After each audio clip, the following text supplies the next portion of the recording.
Hey everybody, welcome to Forge Narrative. My name is Paul Murphy, your host. We are the Battle of Lost Souls podcast. I'm joined today by Val Heffelfinger. The Heffelfinger himself, back on the podcast. TPM, how are you, baby? Man, thanks for coming on. Thanks for having me. You're not in Canada right now. This is cutting edge international correspondence, sir. Where are you? I am in the lovely seaside town known as Southport, I guess England, United Kingdom, whatever. There's a queen in charge. She means business. And I'm on my way to taking a roundabout, circuitous route to the European Team Championship, which happens next week. And for somehow I managed to get a little extra time to stop off here in England. And I got a GT that I'm playing in tomorrow, the Northwest Open in Southport at Dyson Decks. Man, that's awesome. And I think you're also going to try to hit Warhammer World while you're there. Yeah, I mean, you got to make the pilgrimage if you're in the neighborhood. If you are, and it's so easy to get to. It's much easier than people kind of maybe think, because it's not in London, but it's a quick train ride up from one of the two major train rides. I think I go from St. Pancras most of the time. You can also go from King's Cross. I remember last time I was in London, I did the Google mapping of it, and I had it open on my phone, and I was looking at it. It's about 2 hours there. You know, you can day trip it, but it's pretty serious business to try and do it from London. Oh, so I'm glad I'll actually be spending the night there, which is great. They've got trains that leave as early as 7-something in the morning, you know, so you're able, because it's a commute. People commute from Nottingham down to London, for sure, as I understand it. So they are very accessible trains to get up there, and it is a couple hours, but that gives you a solid 6-7 hours to hang out. If you're not, no, maybe what you're doing, but other people that just want to jump up from London or anywhere in the area, it gives you plenty of time. And then there's plenty of trains that come back, even if you just had to day trip it. Bring a little black library novel with you. Set the mood. It's like you've been there and done this before. That is exactly what happens. Yeah. Trying to size up all the people on the train with you going away from London in the morning, trying to figure out who else is a 40K nerd riding along with you. Well, thankfully, we're pretty easy to spot. Yeah. Usually we have a nondescript box of some kind of army case or also one of the Black Library novels. I have this whole alibi I made up in case I was challenged that I'm carrying that I'm a hobby photographer, and that's all my camera equipment in that black box. I realized as I was doing that it's probably just easier to say that I play a tabletop war game. Yeah, I'm getting there, Paul. I'm getting there. Yeah. Yeah. I mean, honestly, the security guy's probably not going to know the difference between the two. And when he inevitably opens your bag and there is no camera there, you should at least have your story right. Yeah. Well, I got out of I don't know if I told the story on the show once, but I got out of a border search at the Detroit border, by saying, "Hey fellas, go easy on my miniatures. Don't rough up my case too much." And they're like, "What, y'all mean like figurines?" I was like, "Yeah, like figurines." "Oh, all right." And I don't think they touched my car. They're like, "This guy is clearly not doing anything offside." So. Oh, it's going to be a great trip. I hope to get you up back on the show after this to hear about everything. Yeah, down. and as regrettably, I've been a bit of a ghost lately. I've been following along with the show. I'm glad to see you guys can limp along without me, but happy to be here again. Well, right now the normal crew is scattered to the three winds, as it were. Ricky's on assignment for his military gig. Chris Morgan just got married. He will be back after they've had their honeymoon, as it were. And Troop's working at night. So, things will be back to normal in the next week or so, but appreciate you filling in. Just Paul and the Hef. Keeping those home fires burning. A solid hour of quality international entertainment. Right. Man, we'll talk about those tournaments you got coming up really soon in this show. I've been jazzed on Kill Team. I don't know if you had an opportunity to check that out. I've been following along with it, and I've got something stupid like 9 lictors in my closet that I've been fixing to sell on eBay. So maybe I'll sell 5. Yeah, that's what I'm talking about. Go ahead. So maybe it gives me a good reason to dust those guys off. It would be a good thing. It looks like a lot of fun. I love the heads up nature of it. And have you actually gotten out on the table and rolled some dice? I know last episode you were kind of getting used to the rules and stuff. Yeah, this is one of those things. I think I've settled on Death Guard to be my army. They seem to be really tough. I think it gives me an opportunity to play Death Guard Marines, like the actual Marine figures. that you don't see a ton of in the 40K competitive scene, but Kill Team is really its own game. I mean, there's a lot of familiar elements to it, like we talked about, but it's got its own flow and experience. And what's refreshing or really cool for me to hear is that a lot of my old buddies that were in the hobby that have been out for years are like, you know what? Let's get back in there and check this Kill Team out. Yeah, just have a little taste. You know, I'm not gonna go deep into it. I'm just gonna have a little look. Not gonna have That's exactly right. You know, I'm just gonna have. I mean, I can quit whenever I want. You know, like I'm just gonna have a taste. Somewhere there's an account executive back at GWHQ who's smoking a very large cigar and laughing. Yeah, but like for armies that are intimidating, like Harlequins, you know, you just want 5 of them. You know. You just want to paint 5 of them. Now you can use them in a game, and yeah, it's good times. And I think we're going to see a lot. I think we're going to see some of it pop up as a secondary event to other events. And I've even seen people talk about, hey, can we get a Kill Team ITC track going? Yeah, I saw that too. Yeah, the enthusiasm is high, which is cool. It's not a repackage or a reskin of something. It's a different experience, and sometimes that's all people need. You know, is a different type of distraction on their hobby night, and whatever. It's cool. Yeah, and any way that you can, it's great just to have different modes of being able to play. I think that's one of the great things about. You know, I know this isn't a specialist game, but having these smaller sort of side games come in is, you know, it allows you to explore the hobby in different ways, different scales. If you're into narrative things, you can piece this with some of the other games that they have to make really dynamic campaigns. There's lots of fun stuff you can do. And I think one of the things that I really like about it is exactly what we hit on the first topic, which is, you know, getting some of those models like Chaos Space Marines on the table that, you know, you love.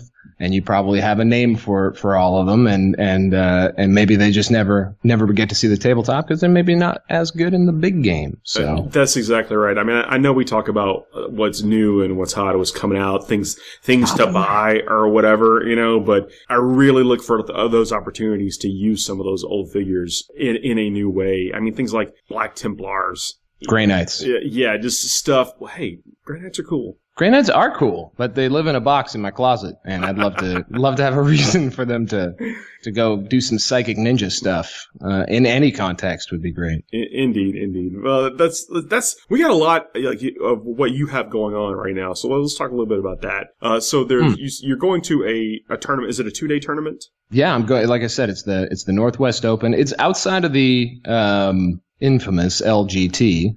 I believe it's one of the 2 largest ITC events in the UK. So it's run out of just an absolutely beautiful store. It used to be called War Games. They've rebranded to Dyson Decks. A guy named Martin is the proprietor there. Ace Face is the TO. The last tournament I went to was also TO'd by a YouTuber. I only go to celebrity TO events. Scary, who's been on the show a lot recently, or recently anyway, ran the tournament back in Toronto that I was at last weekend. So it's a great event. I think they've got 70 players pre-reg, so it's going to be a major. They've got I just did a little tour of the tables they've got set up. Just really beautiful terrain, all painted.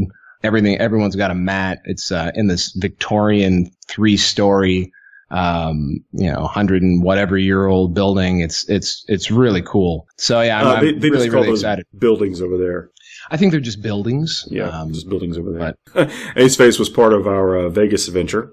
He sure was. He sure was. And I have to say, when I heard his voice, he called as we were coming in from Manchester, and I felt a very warm fondness for old Ace Face, so it's going to be good to see him. I know there's a bunch of the Scottish ETC team members coming down. There's been some side talk that this is not, the pinnacle of the United Kingdom, UK. I keep saying United Kingdom. I sound like a square. UK, England, tabletop gaming, but screw those guys. I think there's a lot of really, really good players who like ITC format over here who are coming out to get those points, and it's going to be, it'll be a competitive field, I'm sure. So, Lawrence will be there? Lawrence will not be here, nor will Rob Symes, both of whom I tried to get to come down, but they are, busy dudes. Rob's off. Rob's actually doing a live stream this weekend of a Age of Sigmar event, so he's really, really excited to get back on a stream. And I don't know what the spider's up to. Probably crawling around somewhere. Well, we can't be everywhere. That's for sure. You know? Well, I can, apparently. But other people seem to have things to do. There you go. And then you're going up to Nottingham, which we talked about is worth it. Have some of the Bugman specialty beers. Bugman specialty beers. Got it. Make sure you go through the exhibition hall. I heard that you can get in if you're just in a garbage can. Just like some Great Escape stuff, you know? It's completely worth it. Walk around, look at. I may give you a shopping list. I may text you a shopping list of things that I need. Oh, hey, get at me. I can. I'm pretty sure I can send things back free shipping. Can I? I think so. Yeah, it depends. Yeah, I believe that's the case. I know. I'll take a look. I got an email today with some last chance to buy things. So I may want to get in on that. I'll drop your name. If they don't recognize it, I'll just say Carl Tuttle, and then I'm sure they'll let me do whatever I want. Yeah, there you go. So what else? There's typically like a specialty burger or whatever at Bugman's. Yeah, some sort of large burger that Americans scoff at. I've heard talked about. Yeah, just live it up, man. It's like a half pounder. Live it up, and then if you get the opportunity, I don't know where you're staying in the city, but go down to, I think it's called the Old Trip to Jerusalem. Yes, this has been recommended as well. Yeah, it's right near Nottingham Castle. Uh-huh. It's a very nice pub. They claim to be the oldest pub in the UK. Or wow, in England. That is a ye old pube. I am sure that there are multiple claims to that, but this looks like it. Looks like it to me. sort of like the hometown of baseball. Yeah, you're right. But it's man, but live it up. It really is a cool place up there. The town is nice, has a cool character to it, and then the Warhammer world is bigger than people might think. So you're going to want to take some time to explore it and hang out in Bugman's. Yeah, we've got a good ravaging crew that'll end upon Warhammer World. I'll definitely be going to gawk at those dioramas. I think my passion for miniature-based gaming started with like seeing some sort of, model train display or something as a kid. I don't know what it is. I just find them. They just flip that switch. Really cool to look at. I don't know why I love minis so much, but that is a place filled with dioramas, and I'm all over it. Yeah, and even plus they got the historical cases with all the lines of miniatures. Like I've seen a lot of it just in photographs, but I can't wait to go see it. I'm sure it'll tickle my hobby. It's hard to appreciate the scale of some of those things just in pictures. Oh yeah, like the Tau fan. You're a Tau fan, and you've seen pictures of the Tau diorama, but until it's against Tyranids. Are they fighting Tyranids in that one? That sounds right. Or maybe Eldar. I don't know. No, there's some one where they're also fighting the Imperial. I don't know. I can't remember exactly how the setup is, but I just remember being taken aback by the scale of it all. Yeah. It'd be cool too. I would be interested to see how they actually envision these types of armies meeting at like that large scale, and there's that really, really famous one of the Cadians in the military parade. Mm-hmm. It's something to be really excited about. It's funny because it's like just a little pit stop, not a little pit stop, but something I've shoehorned in.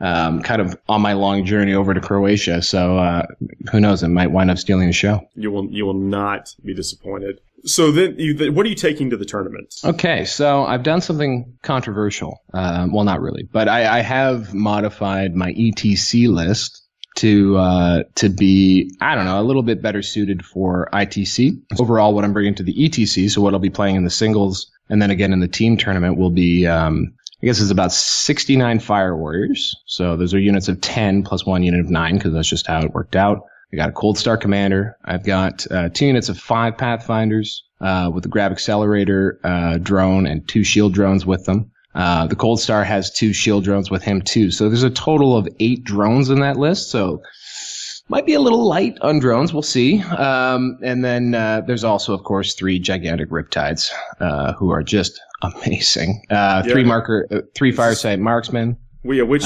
type of Riptides are these? Just the regular old heavy burst cannon Riptides. Wow. Okay. Target lock, ATS, which is advanced targeting system. So they can move and shoot, and they always have an extra -1. That is the correct choice, in my opinion. And I was a guy who thought maybe Velocity Tracker was a good call.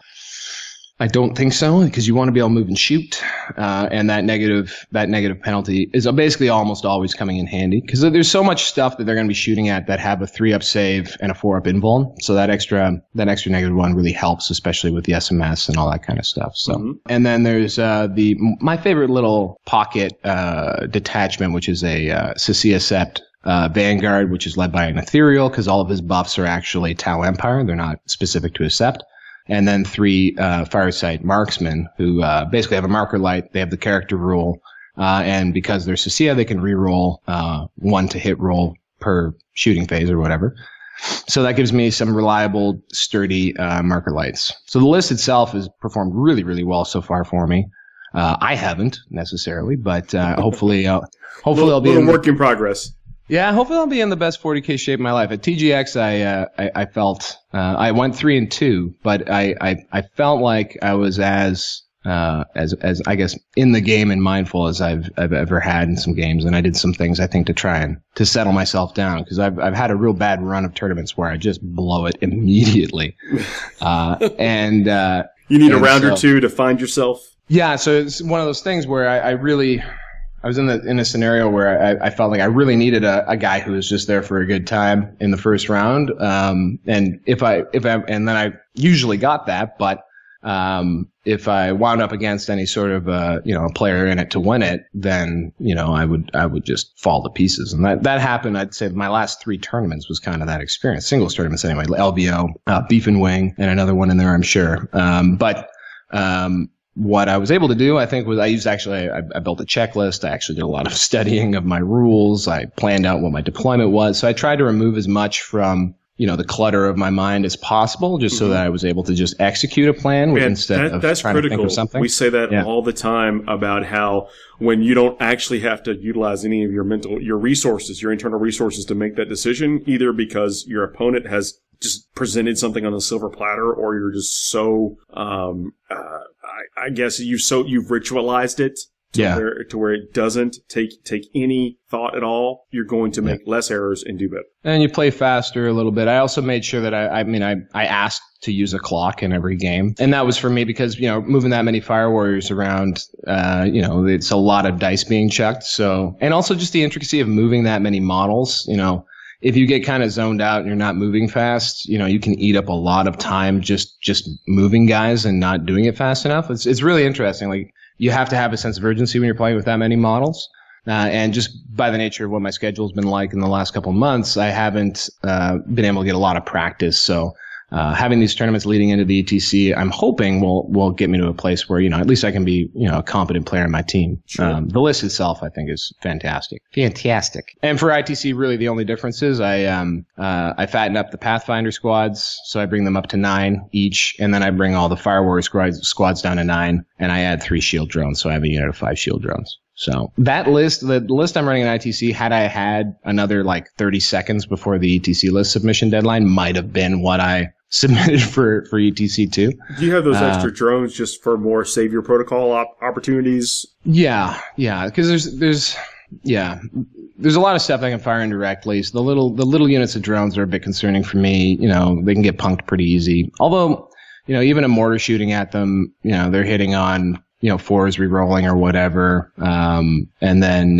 wounding on 4s because it's strength 4 on 4. So, and then I got a 4-up save and a 5-up deal no pain. So, they tend to survive a lot of the stuff that can fire indirectly at them, but it's very key for me. Tau and the amount of drones people bring. Sometimes you see people with 40 shield drones or something silly.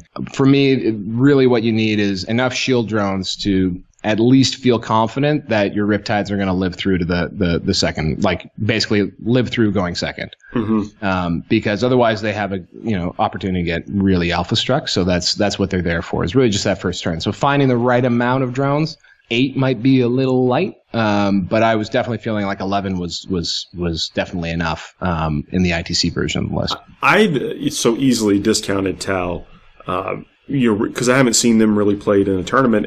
At the ATC, mm-hmm. I played against 2 Tau lists, and it got me thinking, I should field some Tau. They have I mean, this is going to be like a pretty wild statement, but I make them every now and again. But this time I kind of mean it, which is, I think they have the best infantry in the game, or certainly in the conversation for some of the best infantry in the game. You think just because the long range of their weapons and the strength and stuff, or what do you... So a Tau Fire Warrior is 7 points, so we'll start there. He's got a 4-up save. So that's trim. That does, again, who cares, 4-up save? Well, a 4-up save makes a big difference when you're getting shot at by bolters and storm bolters and assault hurricane bolters and whatever the heck else is coming at you to clear chaff in infantry. So it really does add a little bit of extra oomph to them. And then the weapon that they have, the pulse rifle, yeah, it's 30 inches. It's rapid fire 30. But the big thing is when you pair it with a Cadre Fireblade, they fire an extra shot within half range. So you're looking at 3 shots per Fire Warrior, strength 5, and then that can be easily buffed. So when you get a full marker light stack, they can get down to ballistic skill 2, rerolling 1s, ignoring cover. And you don't burn marker lights anymore like you used to do. Like, no. They stack, and they're there for the army. Like, the army benefits from them, right? That's correct. So anything shooting at that target benefits from however many marker lights you have. And I mean, just to get into the weeds a bit, it's reroll 1s is the first level. The second level is you can use your ballistic skill when you're shooting seeker missiles. I don't have any seekers, so it doesn't really matter. I believe the third level is ignores cover. Fourth level is move and shoot, heavy weapons without penalty. And the fifth level is +1 to hit. So when you get all 5 of those in a list like mine, I do have layered marker lights. I've got marker lights. Oh, I forgot I also have Dark Strider. So I've got 6 marker lights that are super efficient on characters, easy to hide. And then I've got upwards of another 15 on Pathfinders. And this it's a little tricky to get your marker lights to hit and stack. But when you say stacked marker lights, that 5th marker light gives you all 5 categories. Right. And then you have and below. So. Yeah, exactly. It gets you every time you add one, you keep all the ones before it. And then the Tau also have some excellent stratagems, right? So for marker light specifically, that's another good reason to bring even an auxiliary Sisia character is that they have a stratagem that, anything within line of sight of a Sisia character, for 2 CP, you pick a model, and anything within any unit within 6 inches of it gets 1 marker light added to it. So sometimes that first marker light's the hardest, and that's the one you want also, usually at a minimum, just to get reroll 1s, improves the efficiency of 4-up ballistic skill quite a bit. And then from there, you also have the D3 +1 strat for just 1 CP. And that basically, once you get 2 or 3 on, now you actually have to hit to use that stratagem. You can't use it with the Sisia strat. But once you get, say 2 or 3, you can use that stratagem to sort of get you up to that 5th one, even if you've run out of marker lights, like to shoot with. Mm-hmm. So there's lots of crafty ways to get those efficiencies. So when you look at it on paper, and if you're just an opponent, you're thinking, 4-up ballistic skill, strength 5, no AP. But then there's all sorts of other things, including the Tau strat, which gives you +1 to wound. So I like to have, ion rifles in my Pathfinder unit. I only have 3 of them in the ETC list, which I think is actually better. In the ITC, I added 3 to each Pathfinder unit, but basically, that's a strength 8 weapon, 30-inch range, 2 damage, -1 AP. So I use that. You can use Dark Strider to give them +1 to wound. So you basically shoot that at the target that you want to get a wound on. Then you burn 3 CP. You get +1 to wound for anything else that's Tau that shoots at that target. So literally, Fire Warriors can make a night evaporate. I had a guy at TGX who came at me with an Acheron, a Gallant, and then he had a Castellan in the backfield. The Acheron died in the first round of shooting, and I took half the wounds off the Gallant, and then the Gallant died when he charged me. Wow. So it's just, it can be quite ruthless, and I think surprising. And then it's just a lot of bodies on top of that, and there's so many benefits to having, 80 wounds, on the board. Yeah, there's a certain physics, to the game that they really play into because they're so inexpensive, and yet they've got these stackable abilities. So I can see what you're talking about. Yeah, it's been really cool. It was actually Chris Haynes, who's the captain of Team Canada, who he loves extreme builds for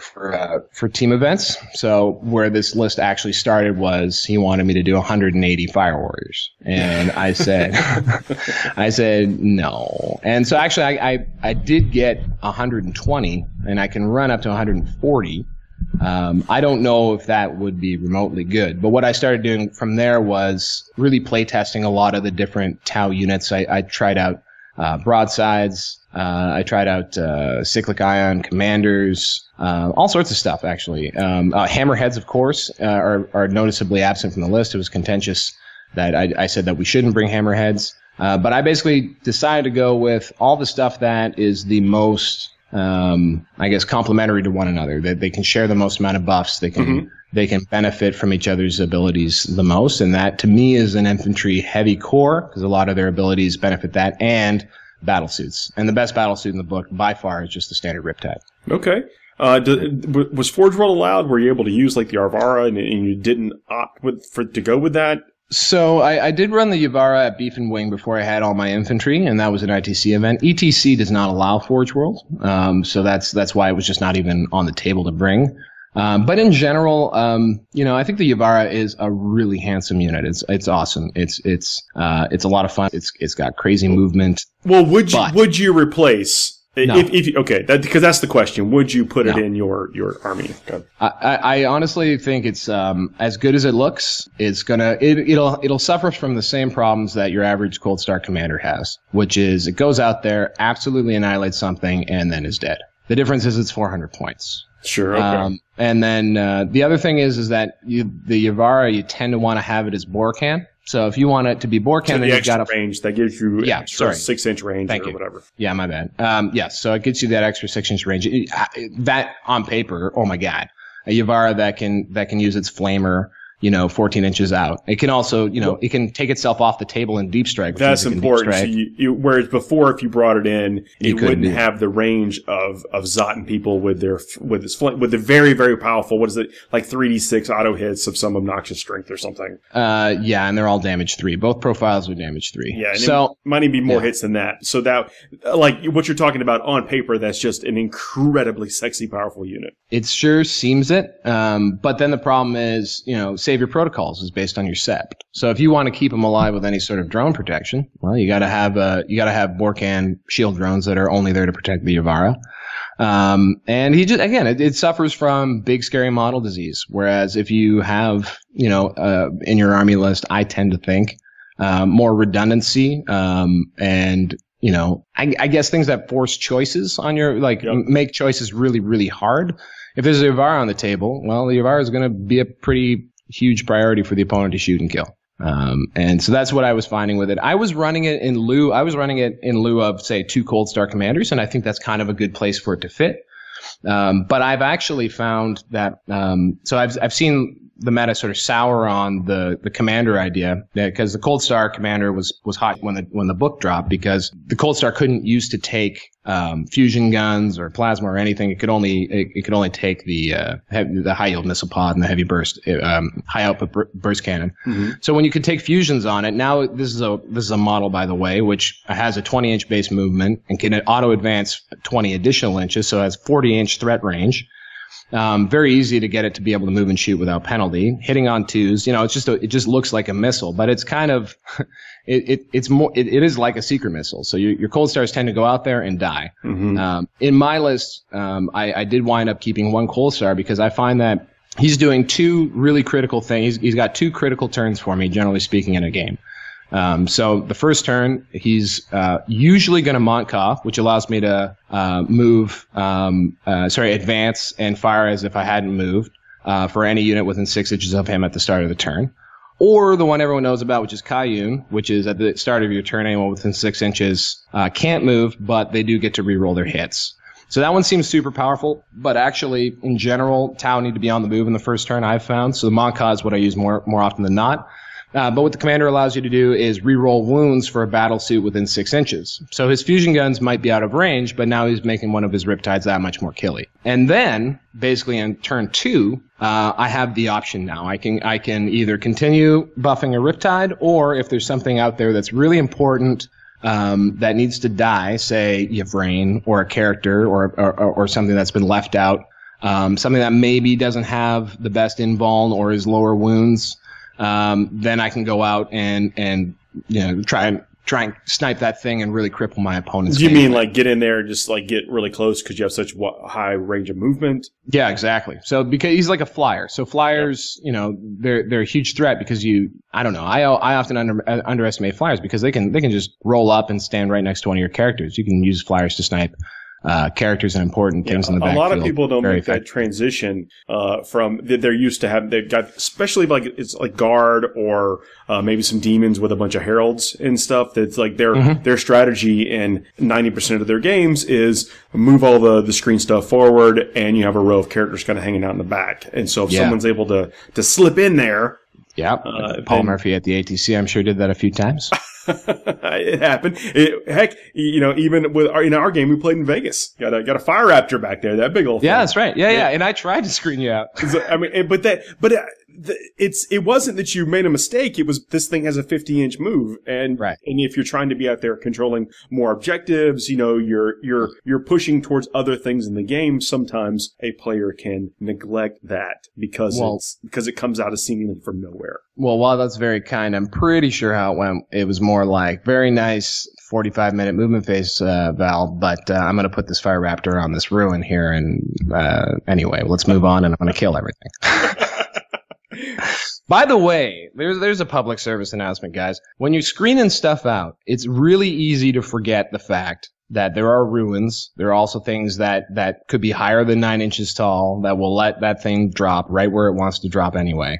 So you got to remember verticality when you're doing your screening too. That's important. I mean, it's different. Pro tip. But what we're talking about, that's like 20 things we just listed that you have to consider.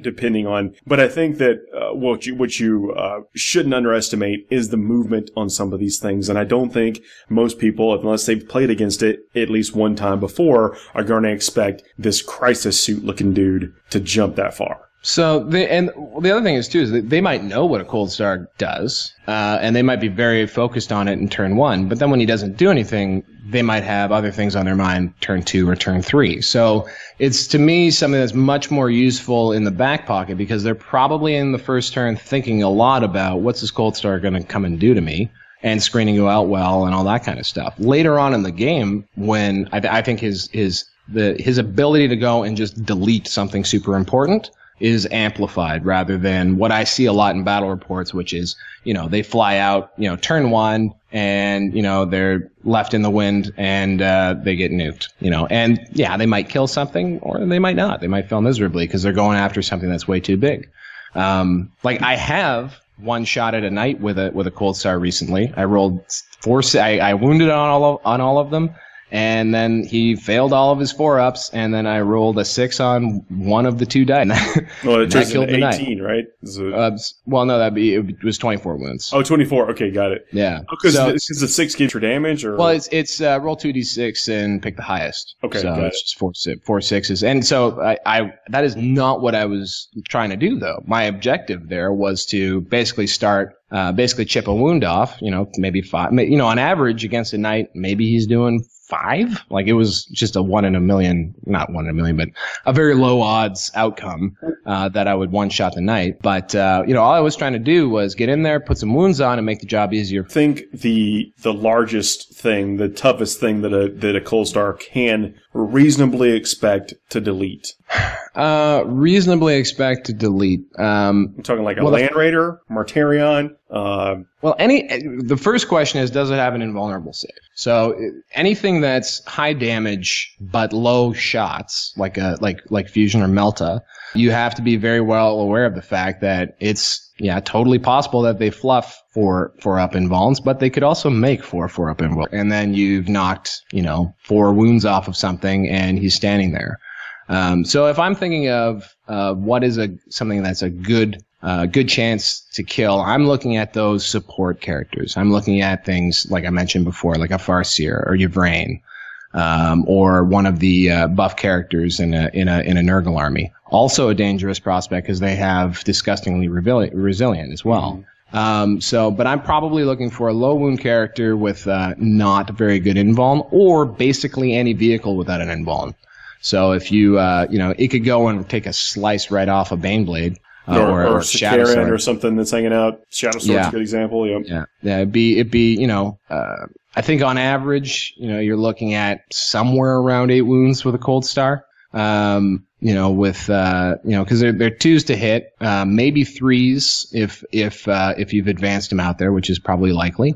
And then usually going to be 3s-ish to wound. So especially against anything that's like a toughness 7 vehicle. So like something like that is what I would go for. First priority would be what needs to die out there that's hard for me to touch. Can the Cold Star reliably do it? That would be my flow chart of whether or not I'm sending him out there. Mm-hmm. Yeah. And I guess the other thing too is if he's linebacking, so if he does stay with my line and you're coming at me, well then he gets to do his thing in Overwatch and 4 fusion shots hitting on 5s because he's Tau and using for the greater good. He's probably hitting on 1, and now you've got a very surprising high strength, high damage shot hitting you when you're trying to charge in. I guess ultimately, if you're not targeting a rule, then you're going to be using him as a combined shot type thing. So I think imagine practically as you're playing him, you do throw him out there, and maybe you fire his shots last to see where it's best applied after you've already shot some of your other army at some of these larger things. Actually, I think for me anyway, it's actually the direct opposite. Sure, so okay. because you are usually trying to chip a wound off of something that's big and tough. Like if I'm going after something big and tough, like a knight, I'm trying to chip a wound off so then I can trigger my +1 to wound strat. So that's what I might use him to do there. Okay. Right? All right. But if it's something like if I see a vulnerable character who's super important, then I'm thinking that I'm trading, even though the points trade off probably isn't very good. I'm sending him in there to kill that thing, and I'm hoping that he does it. If you can get a Yvraine taken down, then you've radically improved your opportunity to win the game. And he's also already done massive things for me in that first turn. So as far as I'm concerned, whatever he goes out and kills is kind of gravy. Okay, so I mean, this is an interesting take on it. I think that a lot of people have gone instantly for that Yarvara, and we're kind of making a case for spreading those points around to something a little bit differently and going with the traditional like Riptides, and that is surprising to me, but I think you made a really good case for it. Well, the triple, I mean, we haven't really talked about what's good about a Riptide. The Riptides themselves, so yes, they can be protected by drones. So can the commander. They're both battle suits. So you got some redundancy there. The drones help both units. And the Riptide itself, for 1 mortal wound, which can be saved, by the way, when you have Sense of Stone up on your Ethereal, because it gets a 6 up Feel No Pain to everything in 6. You deal a mortal wound to a Riptide, and then you can choose one of its Nova powers, one of which is adding 6 shots to its heavy burst cannon.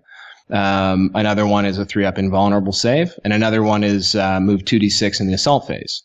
So that gives it a really versatile toolkit on top of being toughness 7, 14 wounds, 2-up base save, and a 5-up invuln base. So that's 280 points. It's pretty nice. Okay. And how many moves total is there? 14. 14, okay. So that's pretty tasty. And it's a real load to bring down. It's actually, to me, kind of a similar profile to what a Flying Hive Tyrant can do for Tyranids. So it's like sort of that core anchor centerpiece model, really hard to kill, very killy. The other thing too that's great about him is he's got a 12-inch move, 36-inch range on the heavy burst, 30 inches on the SMS that's on him. You don't need line of sight for the SMS. There's just so much that's good about a Riptide.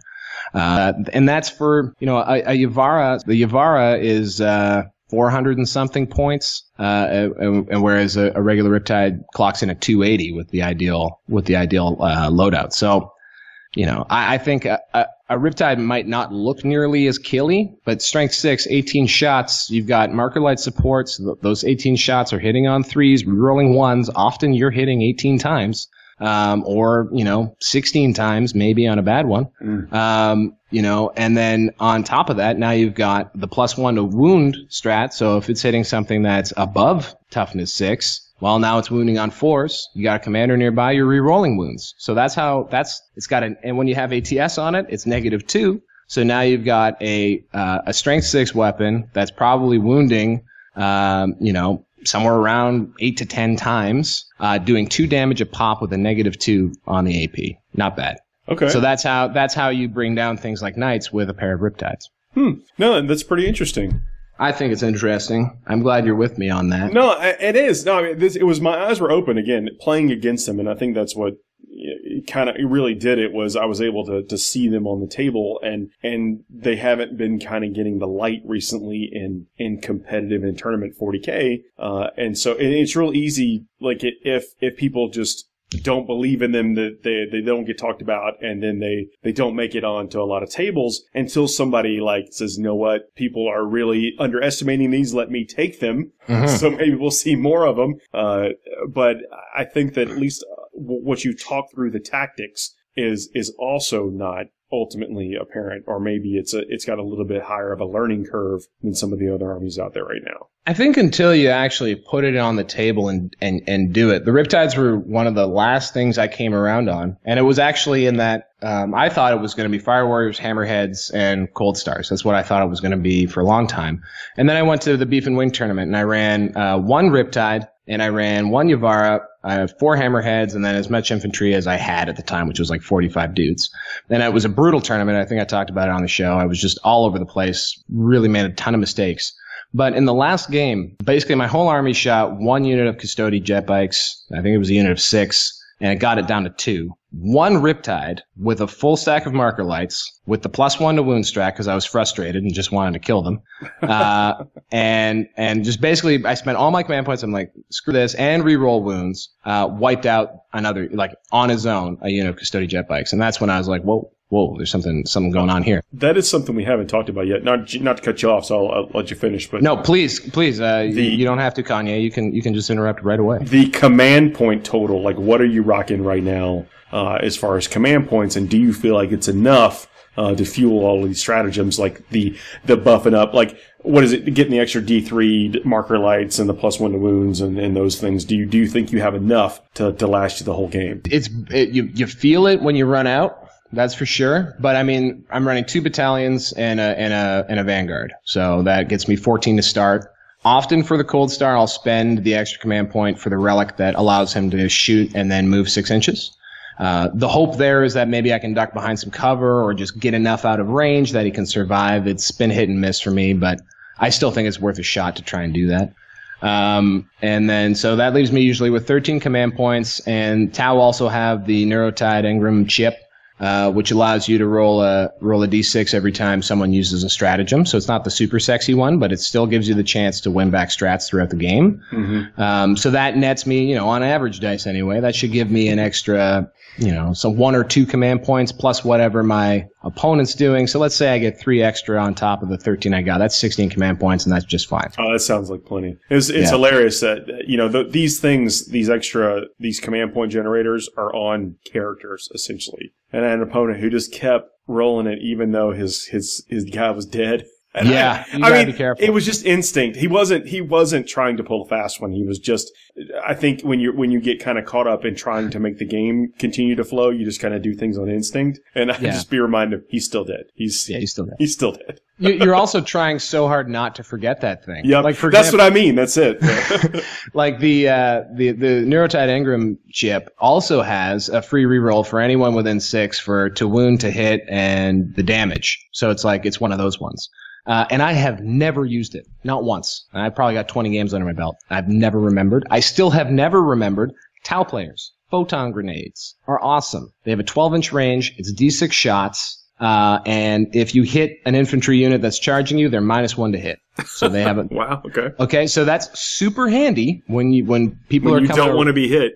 Well, yeah, when you don't want to be hit and they're coming to bring the ruckus. That's super great. I have never remembered that. It also has a D3 mortal. It has just like one of those D3 mortal wound. It's a haywire grenade. So you can if you're near a vehicle, you can throw a haywire grenade. It's D3 mortal wounds. When one of those knights comes back on 1 or 2 wounds, and they're near that screen of dudes that you have there to stop, to try and move block them, just hit him with a haywire grenade. You might kill him. And then he can come back on you again. Zombie knights are the business. They're tricky. Have you run into the zombie knights yet? Yeah. We actually did an episode not that long ago about going infinite with knights.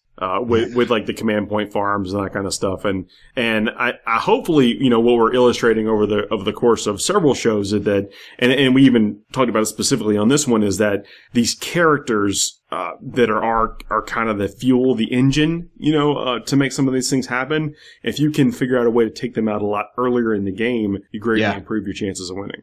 Well, and that's one thing that's very quiet about the command point farm, like especially the Imperial Guard one, is that you don't necessarily notice the fact that as you're using stratagems, you're making your life harder, because they're picking up, one or two command points every time you use a stratagem. Dude, I played an opponent that ran through 30-something command points. Right? And so like you're almost hurting yourself sometimes using command points. So finding ways to kill that character. And in fact, and this is interesting, I had never once thought to go kill that warlord. That'd be a big deal against a knight list, although the knights, to be frank, are just dead, so it doesn't matter. But like in a custodies list with a command point farm, like going out and killing that guy, that really hurts that list to go kill that commander somehow. Yeah. And most armies have ways to do it. And sometimes it's sniper, sometimes it's these character killing missiles. Yeah. Like the Smash Captain, whatever it might be. Because again, like you said, a lot of time, and maybe this doesn't happen on a top table. Maybe, people who are able to dot all their I's and cross their T's don't let this happen, but, often people are leaving their characters kind of open in the back row. It's harder to screen as effectively as you want, even with your best efforts. And you can possibly recognize in turn one, okay, I shouldn't say if you can recognize in turn one what they're doing as me with my Guardians, that guy needs all 14 of his Guardians to ring that Wave Serpent and Reapers, and you're raining a Farseer. You kill even 5 Guardians and it's probably a different game. Yeah. And I'm using that as a practical example, but this also comes up with demons and orcs and what have you. Because they're as in a mission, if the missions are things like progressive objectives or whatever, and then there's some type of it's not just a binary win-loss to where if you're up 1, then you're winning or whatever. Right. That forces the opponents to be out there and moving and doing things more, exposing themselves more often. And I like those aggressive, type dynamic type games more than just the win-loss. And we see this in the ITC missions.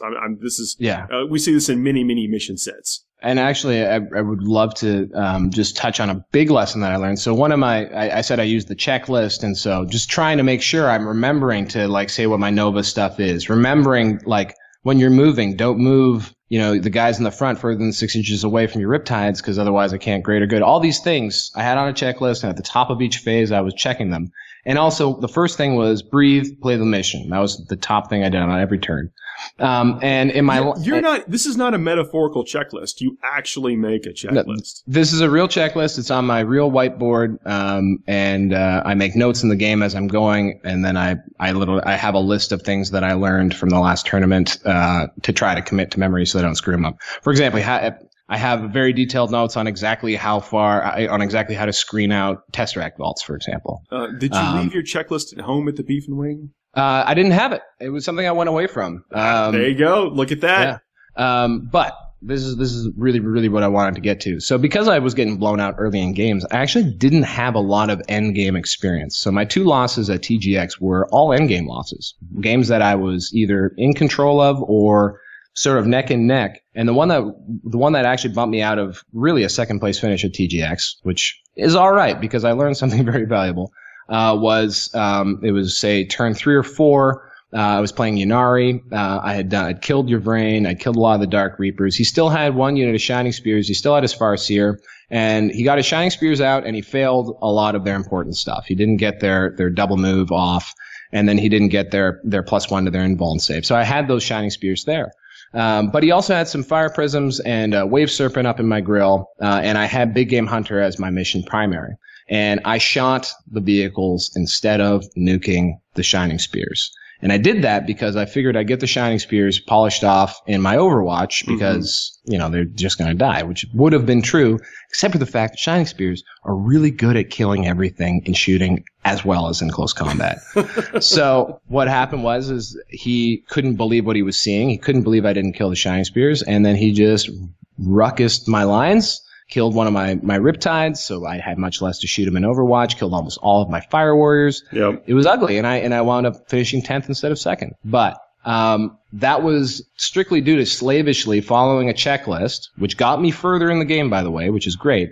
But I slavishly followed the checklist of trying to get mission points when really I needed to look strategically what was the most important thing right there, and it wasn't playing the mission. So yes, that's the fun stuff. Yep. Well, I mean, it's not. It was actually. Honestly, I was not upset at all after that game. And in fact, because I didn't even realize what happened, I had to actually talk to him to realize the mistake I'd made. I honestly thought about it. So like, I made a decision. It wasn't panic. So those are all things to me that say like, that gives you a chance if you're lucid in the moment. If you make the wrong choice, that's fine. But the thing is that you're not just reacting, that you're doing things that you think are right. You can learn what the right choice is through trial and error like I did. But the point is that you actually are making a decision rather than just reacting, and that's how you tend to lose in turn one. Nothing replaces actual practical play experience. And what I think is important about your checklist is that you do have, like, you also include things like dice odds. You're one of those players that we talk about that includes the dice odds as part of their something they commit. You don't have to commit to memory. You can check. Oh man, is it worth? Should I really be shooting these 18 shots at this thing? Is that even going to do anything? Am I really overreaching and praying for luck, or should I take this sure bet over here on the other side? Yeah. Especially actually the one that's most like, 2d6 dice odds and, the odds of a single d6. A lot of people can handle that.